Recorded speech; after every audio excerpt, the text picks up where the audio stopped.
Alô você, Tribuna Livre chegando! Hoje, dia 11 de abril de 2025. Eu sou Juliana Lima. Vamos juntos até o meio-dia. Lembrando que você pode acompanhar o Tribuna Livre pelo aplicativo Rede Catedral. Ô, gente, curte lá as nossas redes sociais, segue a gente lá no @TV Horizonte Oficial, @Rádio América Oficial. Sextou, minha gente! Hoje transmitindo aqui do estúdio da Rádio América, com o nosso manto sagrado aqui da Rádio América. Lembrando que você pode participar aqui da nossa promoção, ganhar a sua camisa daqui da Rádio América. Vamos povoar Belo Horizonte com essa camisa, gente? Então manda aqui, ó, 994122179, seu nome completo, seu bairro e fala, eu quero a camisa da Rádio América. Comigo, Suelen Ogando. Bom dia, Suelen. Bom dia, Juliana, tudo bem? E todos que estão conosco nesta manhã. Olha, hoje é o dia do infectologista, tá, gente? Este profissional que ficou tão conhecido durante a pandemia, não é mesmo? Da Covid-19. E o infectologista é um médico, gente, de questões infecciosas, né? Para diagnosticar, tratar e prevenir essas doenças. Que atua em consultórios, clínicas e hospitais. E aqui em Belo Horizonte nós temos o infectologista, o Carlos Starling, tá? Que ele foi um dos principais nomes dentro do enfrentamento, né? Da linha de frente do enfrentamento da Covid-19. E ele vai falar pra gente mais sobre essa experiência. Vamos ver. Participar do Comitê de Enfrentamento à Covid-19 de Belo Horizonte foi uma grande honra, né? E poder ajudar a Prefeitura e principalmente a população a passar por um dos momentos mais complexos que nós vivemos nos últimos 100 anos foi de fato desafiador e ao mesmo tempo uma grande honra, né? Entretanto, quando eu olho para trás, eu acho que minha vida inteira foi pandêmica, né? Eu vivia desde a infância como parte da população vacinada, né? O enfrentamento da poliomielite, da varíola, né? Que eu fui vacinado na infância. Depois a epidemia de meningite da década de 70, enquanto eu era ainda estudante. Depois teve a epidemia de dengue, febre amarela, H1N1, a própria SARS, a MERS, a SARS em 2002, a MERS em 2012. Nós vivemos e trocamos muita experiência com os colegas que estavam vivendo essas epidemias em outros países, né? E quando veio a Covid-19, de certa maneira, a gente já tinha conhecimento epidemiológico de como enfrentar essas situações, né? Epidemiológico e histórico, né? Mas foi um desafio enorme, principalmente convencer os políticos, a população, às vezes os colegas, né? E enfrentar as fake news, enfrentar as mentiras que o próprio governo na época estava disseminando, né? A descrença, né? A negligência, né? Isso foi extremamente complicado, né? Mas a profissão exige, é isso mesmo, né? Paciência, resiliência, dedicação, muito estudo, né? Com capacidade de comunicação, e nós precisamos sim, né, de muito apoio da nossa própria família e da imprensa, que foi fundamental para enfrentar essa situação na época, né? Mas foi, de fato, uma grande honra ter podido ajudar a população. Gente, esse foi o Dr. Carlos Starling, né, que junto com o Dr. Unai Tupinambá e também com o Dr. Estevão Urbano ficaram à frente do Comitê de Covid-19 aqui em Belo Horizonte, fizeram um importantíssimo trabalho durante a pandemia. Os infectologistas foram protagonistas, não é mesmo? Mas mesmo longe dos holofotes, eles seguem na linha de frente, combatendo doenças que nem sempre ganham espaço na mídia, mas que afetam milhares de pessoas todos os dias, e o trabalho deles vai muito além do hospital. É isso mesmo, Ju. E agora, gente, a gente quer saber de vocês. Como que a Covid-19 afetou a vida de vocês, gente? Agora, a gente quer saber também, né? Muitos hábitos foram adquiridos, né, Ju? Por exemplo, o álcool em gel. Não, né? Ou não, né? Vamos ver. Pelo menos lá em casa eu tô viciada agora no álcool em gel. Tem até o pequenininho, carrega ele pra cima e pra baixo. Também tem as questões das vacinas, né, gente? Então a gente quer saber de vocês como que isso tudo... Você valorizou mais a sua vida? Valorizou as vacinas? A gente quer saber, manda no nosso WhatsApp 994122179, hein? Eu vou falar para você, Suelen, que a Covid me afetou muito. Eu demorei para ter Covid, eu estava morando no interior, então lá tinha muito menos chance da gente poder pegar a Covid. E aí, o que aconteceu? Mas quando eu vim para Belo Horizonte, né, que eu voltei para Belo Horizonte, foi logo no, entre aspas, né, no finalzinho da pandemia, quando a situação estava um pouco mais controlada, eu peguei Covid. Já estava trabalhando, inclusive, aqui na Rádio América. Comecei a apresentar o Tribuna Livre logo depois da minha licença de 10 dias, né, de Covid. E peguei Covid longa, gente. Isso me afetou minha memória. Até hoje ainda sofro um pouco de sequela do Covid. Assim, demorou muito tempo para poder melhorar. Então, a gente quer saber aqui a sua opinião. 994122179. Como é que a Covid te afetou? Vamos de notícia? A repórter Milene Alves traz para a gente mais detalhes da implantação de faixas exclusivas para motociclistas aqui em Belo Horizonte. Uma audiência pública realizada na Câmara Municipal de Belo Horizonte discutiu a criação de motofaixas na capital. A iniciativa tem o objetivo de organizar o fluxo e assim reduzir os índices de acidentes. Na reunião foram levantadas sugestões de vias que poderão receber as faixas e discutidos processos necessários para cada situação. A subsecretária da Secretaria de Mobilidade Urbana de Belo Horizonte, Jussara Belavinha, descreve os maiores desafios para tornar reais as motofaixas. O principal problema é a largura da via mesmo. A pista de rolamento, para a gente colocar a motofaixa, a gente teria em grande parte delas de suprimir uma faixa de tráfego geral. E aí essa supressão daria, se o trânsito de Belo Horizonte é ruim, ficaria péssimo, né? O outro desafio que eu considero bastante importante é a retirada do estacionamento, que tem locais que só é possível colocar se a gente tirar estacionamento. Já para o motoboy e conselheiro de mobilidade urbana Ederson Júnior, as alegações não impedem a realização de testes.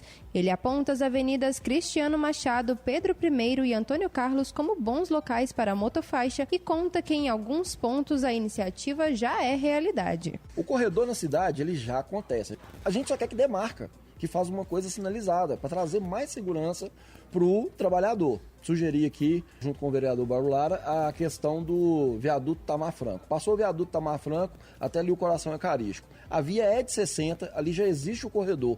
A gente já tem a via para fazer o teste. O vereador Braulio Lara, que presidiu a reunião, defende a criação das faixas azuis exclusivas para motociclistas e revela o orçamento já conquistado. Eu fiz um encaminhamento de R$500 mil como emenda impositiva e o CDL-BH, que tem um projeto sensacional que chama Antisseguro, fez uma indicação popular que foi acolhido pela Comissão de Orçamentos com mais R$400 mil. Isso vai trazer segurança para o motociclista, vai trazer segurança para o motorista. Segundo o painel de monitoramento de acidentes de trânsito do governo de Minas, nos 2 primeiros meses de 2025 foram registradas mais de 3 mil ocorrências envolvendo motocicletas e os números do ano passado passam de 20 mil. Repórter Milene Alves. Obrigada, Milene. Olha, para você que nos acompanha na TV Horizonte, a Suelen chega com as capas dos principais jornais do dia.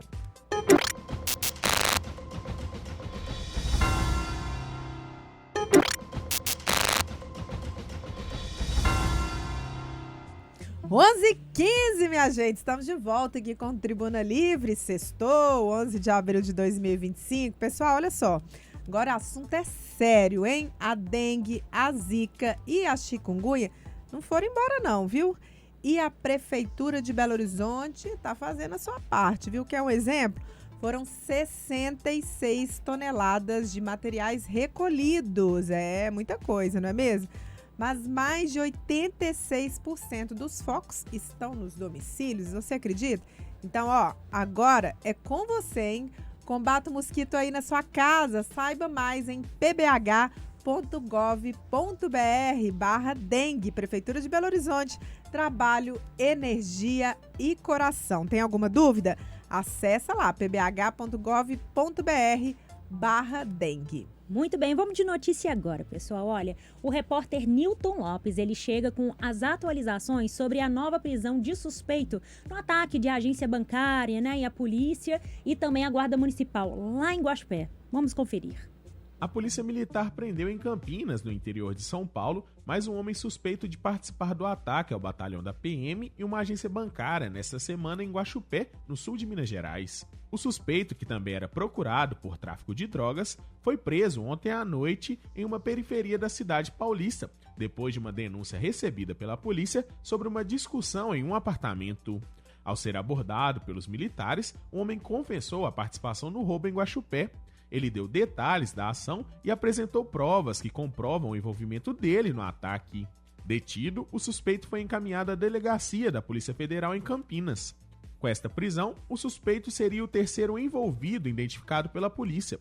O primeiro foi detido em Ribeirão Preto com comprovantes bancários e cerca de R$6 mil em dinheiro. E o segundo foi preso também em Campinas. As investigações seguem em andamento. Repórter Newton Lopes.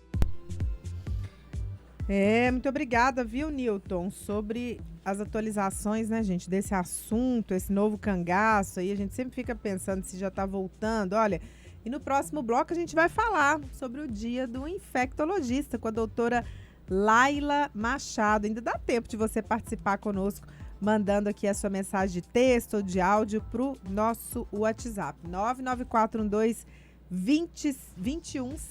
99412-2179. Responde pra gente aí, o que você aprendeu com a pandemia, né? Aliás, essa palavra, essa expressão é um pouco difícil, né? Aprendeu, porque assim, as lições foram muito duras, né, Sueli? Sim, a gente estava até comentando por agora, né, de várias pessoas que foram afetadas, gente próximas, né? O pai do Luigi mesmo, ele teve 25% do pulmão tomado, né? Tem uma amiga que perdeu o marido, ela estava grávida, então o neném dela hoje já está com, né, quase 5 anos e não chegou a conhecer o pai, né, no caso. Então, realmente foi bem doído, né? Vou ler algumas interações aqui, ó. O pessoal tá participando, todo mundo aqui. Ô, gente, pode mandar aqui seu nome, seu bairro direitinho, falando, eu quero a camisa da Rádio América, tá? Um monte de gente aqui participando. O Jonathan aqui, nosso querido, já tá pegando aqui para poder fazer o sorteio, tá? Acho que é toda segunda-feira o sorteio. Coloca lá, já tem um monte de gente que veio buscar. Querida Cleidmar Gonçalves até tirou uma foto aqui para mim da camisa. De vez em quando o pessoal manda aqui para mim uma foto de que tem a camisa, que tá lavando a camisa. Vamos povoar Belo Horizonte com a camisa, tá, gente? Ó, o Arnob tá falando aqui. Ô, Juliana, eu não peguei nada, graças a Deus. Muito bem, porque tomei todas as vacinas e olha que eu estava passando por um tratamento de próstata, né? De próstata, que eu fui pegar uma gripe. Vou ter que esperar uns dias para tomar a nova vacina da gripe, mas estou doido para chegar o dia e tomar todas as vacinas. É isso mesmo, Arnóbio. Faça isso mesmo. Sérgio Nogueira está dizendo, ô, Juliana, bom dia, graça e paz. Sobre a pandemia da Covid, eu fiquei sempre acompanhando as notícias em canais de informações corretos, importante, hein? E assistindo uma matéria sobre o Covid na época, eu fiquei em alerta. E, por sinal, quem pensava que o vírus não iria entrar no país se enganou. E o papel da ciência foi e é de grande importância. Vacina boa é vacina no braço. Ô, Sérgio muito queridíssimo, Sérgio Nogueira, Sérgio, lá do bairro Concórdia, né? Ó, muita gente mandando aqui sobre o sorteio da camisa. Deixa eu ver se eu acho aqui a Cleidmar tá dizendo assim, ô, Juliana, bom dia, Juliana e Suelen, abençoe vocês e suas famílias e todos da rádio. Ah, nem se fala desse momento difícil da pandemia. Eu tinha feito uma cirurgia de varizes nas 2 pernas e cuidava da minha sogra. Na época, ninguém podia me ajudar. Pensa num momento difícil. Meus filhos que me ajudaram muito e meu esposo. Eu tive 2 vezes e sequelou a minha memória, um cansaço. Depois dela, e olha, tem uma rotina de exercícios. Gente. Parece, Juliana, que nós temos também um áudio também. A Neuza. Vamos ver o áudio dela? Bom dia, pessoal. Bom dia a todos. Eu me chamo Maria Neuza, moro em Contagem. Sobre a Covid, eu perdi pessoas que eu amava, sabe? Perdi uma prima que suicidou porque ela entrou em depressão, depois teve que fechar a loja, né, com essa crise da Covid, e ela acabou se suicidando. Perdi um primo também, perdi amigos. E foi muito difícil essa fase que nós passamos. Eu nem acreditava que a gente estava passando por aquilo. Mas Deus é tão maravilhoso que nós vencemos, né? Um beijo e um abraço a todos da Rádio América. É muito triste mesmo, né? Muitas pessoas perderam muita gente. Também perdi um amigo querido, Jorge Medef. que era gerente da loja americana ali do centro, muito querido. A gente ficou muito triste, né, gente? Mas assim, muita gente perdeu entes queridos, pais, mães, filhos, né? Então realmente foi um marco da nossa vida, né? Verdade. Olha, mandar mais uns abraços aqui. A Sônia Maria do Palmital, lá de Santa Luzia, mandando um excelente final de semana pra gente. Obrigada, viu, querido? Tem gente perguntando aqui, a Raquel de Contagem. Ô, Juliana, quando que a doutora Juliana Bento retorna? Vou avisar, gente. A doutora Juliana Bento, ela vai retornar depois da Sexta-feira da Paixão, né? Sexta-feira que vem é feriado, então não teremos ela ainda. Depois teremos ela durante 2 semanas, próximas 2 sextas. Vocês aguentam a mão aí que a doutora Juliana Bento já está voltando, tá? E vai lembrar que é Sexta-feira da Paixão, mas nós estamos aqui, viu, nós gente? Nós estamos aqui, vamos Quero trabalhar. Hein? Programa super bacana, tá? Na sexta e na segunda. E aí convidando vocês para participar. Vai mandando aqui para mim também sobre como que a pandemia te afetou. 994122179, tá? Pessoal mandando aqui, muita gente querendo a camisa da Rádio América, gente. Vamos povoar esse Belo Horizonte com essa camisa. Manda aqui no nosso WhatsApp 994122179. Para você que nos acompanha na TV Horizonte, Suelen chega com mais uma dica importante. Presta atenção.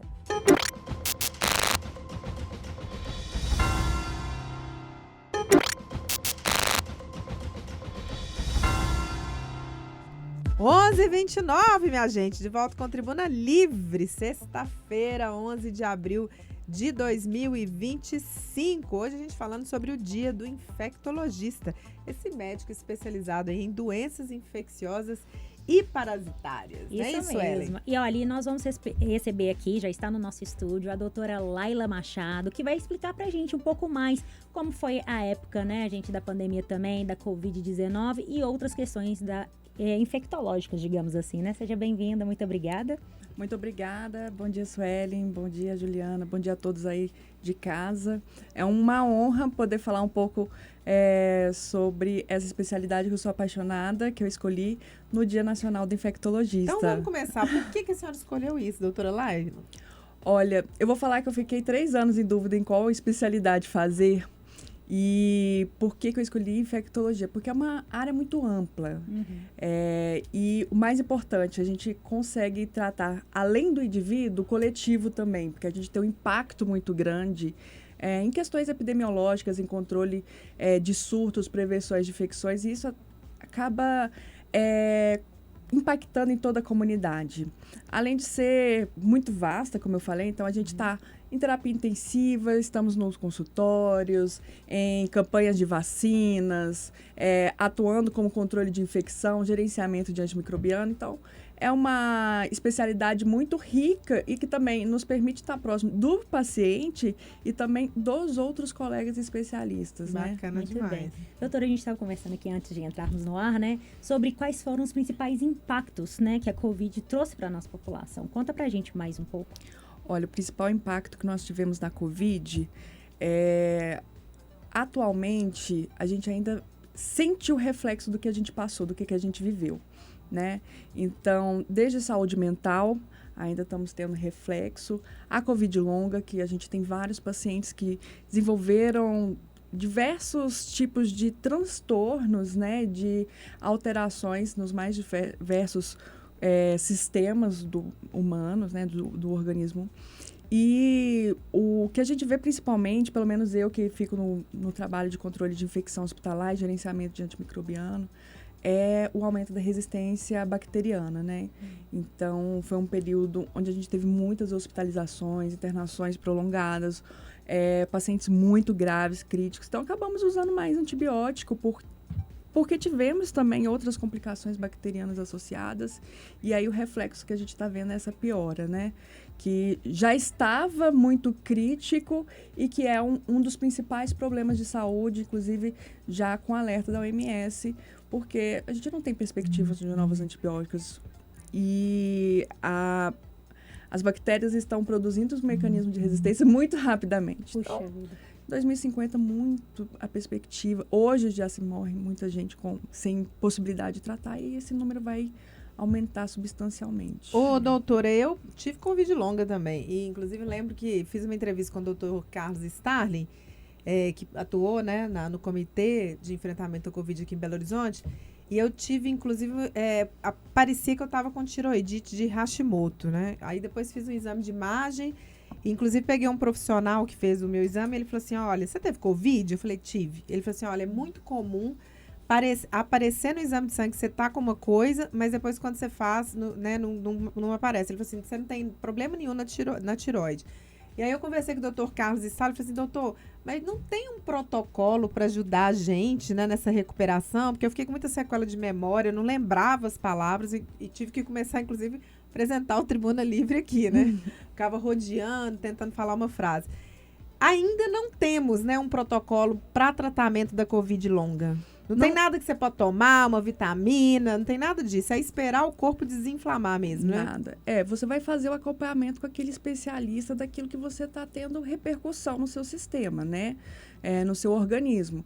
Então, tem algumas pessoas que, inclusive, estão com alteração do olfato até hoje em dia. Sim.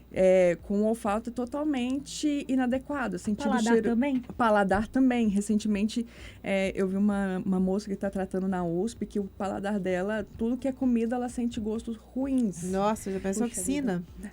E a Covid longa é muito interessante porque ainda há uma resistência de vacinação das crianças. Porque fala, porque criança não tem Covid grave, mas a Covid longa, ela é muito prevalente em criança, né? Então, assim, chega a 25% dos casos. Uau! E sendo uma doença, né, não uma doença, mas uma condição nova, a gente ainda está estudando, está vendo as novas evidências. Então, a gente faz o acompanhamento ali para aquilo que você está tendo, aquela alteração, né? Não tem uma pílula mágica para resolver. Infelizmente. Olha, tem muita gente participando aqui, olha. Vamos ouvir a Geralda lá do bairro Maria Helena, que mandou um áudio pra gente? Bom dia, Juliana. Bom dia, Sueli. Que Deus abençoe você sempre. Louvado seja Deus. Na minha casa ninguém pegou Covid, mas perdi amigos novos de Covid. Muitos vizinhos ficaram mal no hospital. Então, assim, a gente compartilhava a dor das mães, a dor das esposas. E foi muito difícil. Foi um momento muito difícil. Eu estava com meu marido, que ele apontou a perna, o pé, um pedaço do pé, sabe? E eu tive que assinar um termo porque eu não podia ficar no hospital e eu não queria deixar ele lá sozinho. Foram momentos, assim, complicados, mas a Covid mesmo, louvado seja Deus, nós passamos. Aqui é Geralda, do bairro Maria Helena. Ô, Geralda, querida, obrigada, tá? Tem mais gente participando aqui. A Cláudia Moreira tá dizendo, a pandemia afetou toda a minha família negativamente, no sentido da insegurança e tristeza pelas perdas das vidas humanas. Porém, o lado positivo foi que ficamos mais unidos e com a nossa crença reforçada na ciência e no poder da vacinação. Vacinas salvam vacinas. Porque acabei de saber agora que a Cláudia Miranda, lá de Santa Teresa, é a mãe da nossa querida Rafaela, aqui que está fazendo parte da equipe do Tribuna Livre. Ô, Cláudia, tá aí acompanhando o trabalho da filha, né? Muito bem, a mãe filha tá coruja. brilhando aqui com a gente. Ô, doutora, essa chaga também, né, que ficou da Covid, desse medo das pessoas terem muitos problemas psicológicos, muita gente, inclusive, assim, não recuperou ainda essa vontade mesmo de interação, muitas pessoas tiveram que entrar para dentro das casas, né, aprender a viver só dentro de casa. A gente não pode dizer que a Covid está muito longe do nosso imaginário, não, né? Não, ela está muito próxima, né? Em março fez 5 anos que a gente decretou. Né, a pandemia já havia sido decretada anteriormente, mas no Brasil, se eu não me engano, foi dia 17 de março, né? Tem 5 anos, praticamente, que teve a Covid. E foi realmente um período de muita exceção, onde muitas pessoas ficaram em casas, né? Pessoas que são super ativas, imagina, em casa, às vezes pior, em um apartamento. Né? Porque quando você está em casa, você inventa de fazer uma horta, alguma coisa do tipo, sem poder se encontrar com os amigos, com os familiares. É uma mudança muito drástica na rotina, né? Em compensação, nós, profissionais da saúde também, o nosso emocional foi muito abalado. Imagina. Eu mesmo, na segunda onda, eu tive um burnout, justamente por ver pacientes jovens falecendo muito rapidamente. a gente prestava o celular para fazer uma ligação de vídeo antes de fazer uma intubação, e depois você via aquela família com o paciente ali se despedindo, e depois 2 dias depois aquele paciente tinha morrido. Então foi muito angustiante. Além do que, a gente tinha muita desinformação. Muita, né? Eu falo que, assim, nós mexemos sempre com pacientes muito complexos, né? O infectologista, ele trabalha com paciente com tuberculose, com HIV, com fungos sistêmicos que causam doenças muito graves, né? Infecções realmente desafiadoras, exatamente. Só que a gente estava ali naquele momento no consultório, ou no CTI, ou no hospital. Você sai e, de certa forma, você encontra com o seu familiar, com os amigos, faz uma atividade de lazer, você esquece daquilo. E na Covid, não. Era o tempo inteiro falando sobre a doença, sobre as perdas, e com muita desinformação. Então, você via lá, perdia os pacientes de Covid e falava assim, não está morrendo esse tanto de paciente de Covid, não precisa máscara. Isso não é assim que está acontecendo. Então, é muito complicado. A gente vai seguir falando sobre esse assunto no próximo bloco. Queria, de antemão, agradecer muito a doutora Laila Machado, que é epidemiologista, pela presença aqui. Um abraço para todos os epidemiologistas nesse dia. Epidemiologistas não, infectologistas, né? Nesse dia do infectologista. Obrigada, viu, doutora? Eu que agradeço, pessoal. Pra gente que está conosco na TV Horizonte, gente, a Suelen chega aí com mais uma dica.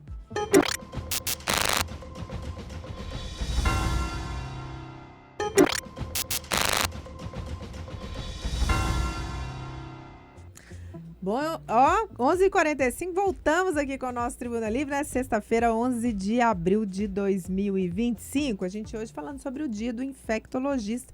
Conversamos agora, né, com uma professora de infectologia, como infectologista. Agora vamos falar mais um pouquinho sobre esse assunto. Pessoal mandando hoje, participando bastante. Tô gostando, hein, gente? Manda aqui 994122179 a sua opinião, seu bom dia. Vamos ouvir aí uma participação. Haroldo? Oi, Ju, bom dia, tudo bem?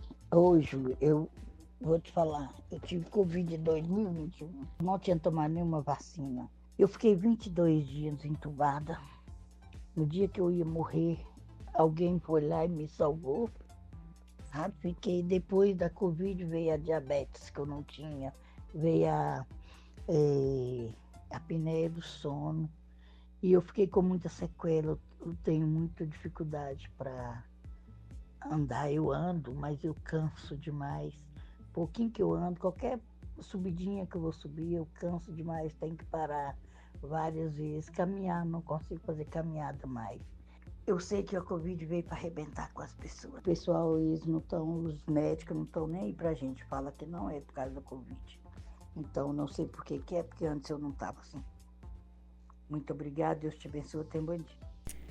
Te compreendo, né? E a gente vai seguir falando sobre esse assunto, né, Suelen? Isso mesmo. Seguimos agora, então, aqui falando sobre o dia do infectologista com a bióloga, ela também que é professora de infectologia lá na UNA, a Fernanda Ragi, não é isso? Seja bem-vinda, Fernanda. Meninas, obrigada pelo convite mais uma vez. Pessoal, bom dia. E quero que vocês fiquem com a gente também. Vamos lá. A gente aprender um pouquinho e para eu trazer um pouco de informação legal. Fernanda, você estava contando pra gente aqui nos bastidores, né, que você se especializou também em infectologia, mas estava falando pra gente de como que a biologia e a infectologia estão praticamente andando juntas, não é mesmo? Exatamente. Tanto é que eu me especializei na área de meio ambiente, mas com as contaminações, com a infectologia em si.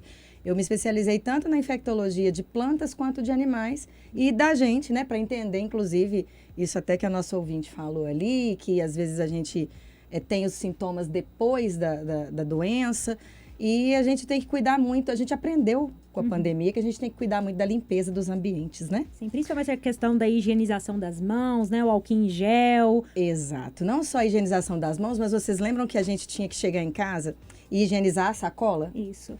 Olha que interessante, o vírus, ele pode, né, a gente tem o vírus SARS-CoV, que é o SARS-CoV-2, a gente chamou de popularmente de Covid-19, mas o vírus, ele é aquele vírus que consegue se adaptar tanto no ambiente de floresta quanto no ambiente urbano. E aí a gente não tinha que limpar a sacola? Sim, tirar o sapato tirar também. o sapato, limpar a sacola. Ele consegue ficar até 72 horas preso no ambiente. Incrível. Vivo. Sabe? A gente tem, em algumas superfícies, ele pode ficar de 40 minutos até 2 horas.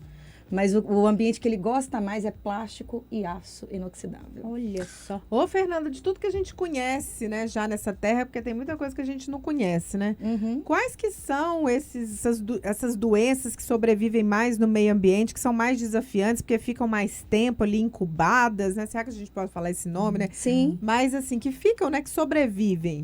Olha só, a maioria das doenças viróticas, a gente tem esse tipo de problema. Por quê? Porque o bichinho é danado. Ele, quando o ambiente não tá bom para ele, ele forma uma cápsula. Então, ele se encapsula. E essa cápsula acaba barrando ele das condições ruins do ambiente. E aí, ele consegue sobreviver. Então, gripe, a gente tem que tomar muito cuidado. Todos esses vírus que são provenientes de ambientes florestais, febre amarela. Porque, querendo ou não, a gente fica assim, mas para que esses trem existem na face da Terra? Eles já estavam ali. Né? Foram os primeiros, muitas células desses vírus deram origem às células que nós temos hoje no corpo e até mesmo a gente precisava ter contato com eles para desenvolver as células imunológicas.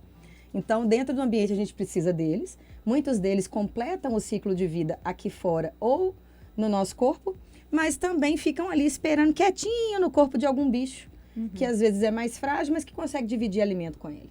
Então, a gente tem que tomar muito cuidado com essas doenças que vêm mais, a gente chama de flavivírus, as arboviroses, que são essas que vêm de ambientes mais florestais. Então, quando a gente for para algum lugar diferente, uma floresta diferente, por isso que o pessoal pede tanto vacina, tá indo para a Amazônia, tá indo para o Pará, que são áreas mais preservadas. Febre amarela. Febre amarela, a de tétano, por exemplo, quando a gente vai lá, vai pescar ou vai mexer com alguma cerca, um arame, tomar cuidado para não pisar num prego. São os vírus que já estão presentes no ambiente. Então, todos eles estão adaptados para isso. Verdade. Bactérias nem tanto.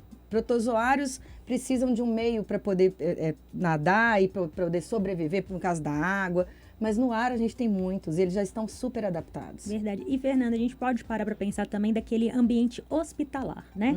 Que sempre tem aquelas, ambiente infeccioso, preste atenção, fique atento. Como é que fica essa questão toda dentro de um hospital, por exemplo? Pessoal mais experiente também, eu tô com 42 anos, mas escutei a vida inteira minha mãe e minha avó. Olha, você tá indo pro hospital, quando chegar em casa, tira a roupa e já põe para lavar. Toma um banho. Toma um banho. Já tá indo ao cemitério, por exemplo. Cemitério fala cemitério muito, né? também. A gente tem que tomar muito cuidado, porque principalmente ambiente de hospital, hoje a gente tem um cuidado que chama salas limpas. Né? Que o próprio hospital ele já tem ali um nível de limpeza, mas a gente leva vírus de fora. E a gente traz vírus para dentro também e acaba trazendo vírus para casa. Então, quando a gente está indo visitar algum paciente, tomar cuidado, usar a máscara. O pessoal, por muito tempo, falou que a máscara não era eficiente. Ela é muito eficiente. Tanto é que agora mesmo, com qualquer a redução... máscara? Não, na verdade, tem que ser aquela máscara hospitalar mesmo, aquela que a gente tem em farmácia. A de pano não adianta, porque o tecido de algodão é um ambiente muito bom para a proliferação desses vírus. No início a gente tentou se virar muito bem, mas... Porque não tinha, né? Não tinha máscara. Então tem que ser máscara hospitalar mesmo, para trabalhar com isso, porque elas têm 3 camadas e tem filtros que fazem com que essas cápsulas, que eu acabei de falar, fiquem presas e retidas ali. Então a gente pega e joga fora. E pelo amor de Deus, gente, vai usar a máscara. Naquela época o pessoal não acreditava, mas agora a gente continua com a Covid sendo propagada, não está tão na mídia mais, mas ainda continua pegando. Pega a máscara, põe ela dentro de um saquinho para jogar no lixo comum, porque a gente tem um lixo diferente para isso. É o lixo hospitalar. Hoje a gente tem uma lei ambiental só para isso. Vai pegar, se você é dono de clínica ou tem algum consultório odontológico, não joga isso ali no lixo normal, não, porque contamina todo mundo também. Esses dias a gente teve 2 denúncias em Belo Horizonte que apareceram resíduos hospitalares numa lixeira comum. É nível autismo. Os lugares que a gente mais tem vírus no nosso corpo são as mucosas, ou seja, muco, espirro, dente e sangue. Porque é o quê? É onde tem alimento para eles. Eles precisam viver de líquidos. E líquidos que têm nutrientes, que são os do nosso corpo. Verdade. Né? Boa. Fernanda, a gente está caminhando já para o final do programa, mas queria te deixar o microfone aberto para você dar a sua mensagem para todo mundo que está ouvindo. Eu acho que a principal mensagem é vacina, né, gente? Vacina, por favor. A gente está com um índice muito alto de vacinas, principalmente em Belo Horizonte, na região metropolitana, que estão se perdendo. Gente, para fazer uma vacina, vocês viram que a gente teve que fazer vacina com o carro andando, com a doença se propagando. E aí, por mais que tenham várias críticas, a gente conseguiu chegar num ambiente bom. Lá atrás, pessoal mais velho, mais experiente, lá atrás vocês davam pra gente as vacinas 2, 3 vezes na mesma fila. Então, por favor, vamos vacinar sim. A vacina é eficiente sim. Os efeitos colaterais da doença a gente está estudando intensamente agora. Estamos também estudando os efeitos que isso vai causar bem e mal, mas os efeitos positivos são muito melhores. E outra coisa, né? Turma da biologia antes ficava naquela história antigamente de caiu o pão no chão, 3 segundos, põe na boca. Vamos trabalhar um pouco a limpeza também. A gente já aprendeu que limpeza é essencial nesse caso. O vírus continua se propagando em aço, em plástico, no ambiente. Se a gente tocar em alguém, então lavar muito bem as mãos, andar com álcool gel, limpar muito bem as casas, as residências, principalmente agora, nessa época do ano que a gente está entrando, que é o outono e o inverno, que é o ambiente que eles vão gostar mais, porque o nosso outono e inverno, mesmo sendo frio, ele é mais quente e é um vírus de ambiente tropical. Perfeito. Olha, nós recebemos aqui, gente, a bióloga e professora da UNA, Fernanda Hagui. Muito obrigada pela sua presença, mais viu? Uma vez, meninas. Muito bom. Estamos chegando no final do programa, hein? Tribuna Livre vai ficando por aqui. Obrigado pela sua companhia. Agradecer a todo mundo aqui que participou do programa. Gostei, hein, gente? Tô achando que vocês ficam participando mais quando a gente tá aqui no estúdio da Rádio América, tá? Mas quando a gente estiver lá na TV Horizonte, terça, quarta e quinta, você participa também. A gente lê. A gente lê, pode mandar áudio. Hoje colocamos 2 áudios de ouvintes queridos aqui. Muito obrigado pelo envio, tá? 994122179 é o telefone para você participar com a gente. O Haroldo, antes de eu ir embora, ó, mandar um abraço pra Mayra. A Mayra, que é filha da Edna, tá fazendo aniversário hoje. Ô, Mayra! Beijo grande pra você, viu? Tudo de bom. Ó, Tribuna Livre vai ficando por aqui. Sextou, né, minha gente? Final de semana tá chegando. Vamos aproveitar com juízo, não é mesmo, Suelen? Isso mesmo, ó, gente. Fica também o convite para vocês acompanharem a nossa programação. Segue agora o programa Rede Notícia, tá? Ó, deixa eu só dar uma ficha técnica aqui. Afinal de contas, temos que valorizar os nossos queridos, né? Ó, trabalhos técnicos de hoje foi do Haroldo Ferreira, do Luca Valadares, do Wellington Barbosa, do Marcelo Salgado. Coordenação de jornalismo da Rádio América, Paulo César Jardim. Coordenação de jornalismo da TV Horizonte, Rafael Campos. Direção da Rádio América, Elanilza Carneiro. Direção da TV Horizonte, Ana Paula Damasceno. Direção-geral da Rede Catedral de Comunicação Católica, Padre Samuel Fidelis. O programa de hoje teve apresentação e produção minha, da Suelen, do Luiz Barcelos. Estagiários Luiz Barcelos, Daniele Camargos, Richelle Mariana e Rafaela Bernardes estão brilhando aqui com a gente. Rede Notícias chegando agora com a Nikele Júnior Brasil, com detalhes sobre a nova internação do ex-presidente Jair Bolsonaro. Sai daí não. Isso aí, até segunda-feira. Até segunda.